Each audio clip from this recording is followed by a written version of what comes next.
Hello and welcome to this video.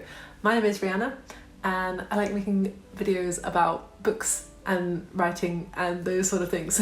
And on the day that I'm filming this, it is the 5th of December, so autumn has now passed, and I thought I would make a video talking about some of the favourite things that I've read, seen and watched this autumn. Firstly, something aside from that happened in autumn in my life is that I moved to London. I moved to London on the 1st of October from Berlin, so I've now been living in London for 2 months and a bit, and I'm really enjoying it. I love my life in Berlin and in Warsaw where I lived before that, but it's really nice to be back home where I grew up, although it doesn't really feel like where I grew up because I grew up in the southwest of England in the countryside, which is quite different to London. I feel like London is its own thing entirely, and I'm really enjoying my time here. I'm part of a writers group at Hackney Empire, which is a lot of fun, and I've been going to some plays and I've been teaching English here, and yeah, that's my life in London. But moving on from that, here are some of my favourite books that I've read in autumn. The first one is quite apt, and it is Autumn by Ali Smith. So I had this near the top of my list of books that I wanted to read this autumn because I've been interested in reading Ali Smith for a while. I have on my side a short story collection by Ali Smith, which I have yet to read. And I'm really glad I got to this because this was a great book. I had a feeling that Ali Smith's work was a little inaccessible because I thought her language and her topics were kind of metaphorical and hidden under the surface. I thought that you would really have to spend time with the work to gauge its meaning. And I do think that you could really look at this book for a long time because there's a lot of things that you can unpick. But I also think that the story was actually much more understandable than I thought it was going to be. And it has quite an emotionally impactful story at the heart of it. And the novel looks at the main character of Elizabeth, and it explores really her life existing in like modern day London. But we also explore her past and her relationship with her neighbour, who was an old man, and how he influenced her life. And I really enjoy stories like that which show how one person can have a great impact on our lives through the way that they talk and communicate. And I think if you enjoy stories where there's a lot going on under the surface and a lot to unpick, you would really enjoy this one. The next book that I really enjoyed in autumn is Tender is the Flesh. I made a short about this book and it gained quite a bit of traction, more so than my videos usually do, and it has some really interesting comments on this short because the book does, I think, spark discussion, because the book looks at a futuristic society where no one can eat meat anymore because the animals have been infected and it's too deadly to eat them, and so humans have started eating other humans. So of course the story looks at themes of animal cruelty, but I think also the main theme of the novel is apathy, how we can ignore terrible things if they're not in our view. And I really enjoy novels like that because I think apathy is something that I also contend with, because on the one hand you want to be able to live in peace, and you want to be happy, and if you expose yourself to the horrible things in the world, it's going to go against that. But then on the other hand, you also don't want to ignore those terrible things, because in a way, in ignoring them, are you then kind of not really contributing to the pain, but through saying nothing, is that an evil? And so I would definitely recommend looking at some of the comments on the short that I made, because there were a lot of good discussions there. And one other book that I really enjoyed this autumn was Intermezzo by Sally Rooney. This is probably one of my favourites of the year. I made a reading vlog of this book too. It's about two brothers named Ivan and Peter and their relationship with each other, and also their romantic relationships. And I really enjoyed both characters and their romantic relationships and how they navigated that. Also their relationship with each other. I loved the mundane moments that were explored, which were so engaging because they really captured so well what it is like to communicate and to love and to be a person. I think sometimes I forget books quite easily because there's so much stuff to keep in your head just from life, that keeping stories in your head as well, unless they really impact you, sometimes doesn't seem that necessary. But I find Sally Rooney's work stays in my head very easily because her stories just really make a mark. So definitely recommend her. Okay, now I want to talk a bit about some plays that I've seen. So because I've moved to London, theatre is so much more accessible to me. And although in Berlin there was some great theatre going on, and there was an English theatre as well. I think London, is such a theatre town. There's so much good theatre in London, and it's been so exciting to be surrounded by that.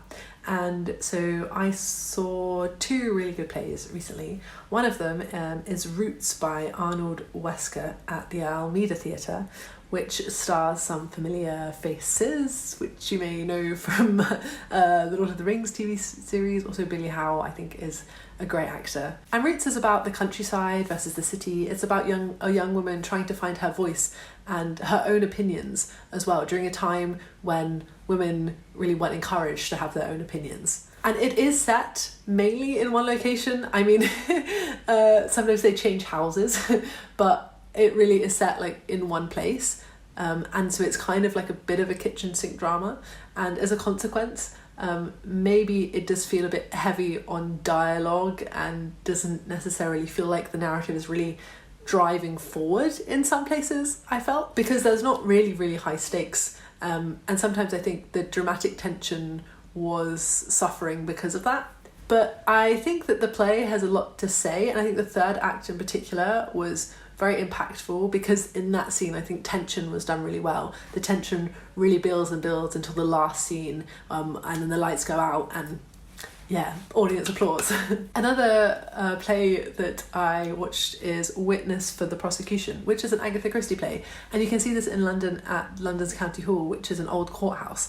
And it was really quite amazing to see this play, which is set like entirely in a courtroom, in an actual courtroom, and you can pay extra to be on the jury as well and decide if you think if the defendant is guilty or not guilty. It's a lot more expensive to sit on the jury though. I think my ticket cost £18, and I looked it up and it was like £150 to be on the jury, which is quite a significant difference. This play did tension really well, because it keeps you on the edge of your seat. You're really interested to find out who is innocent, who is guilty, what is going on.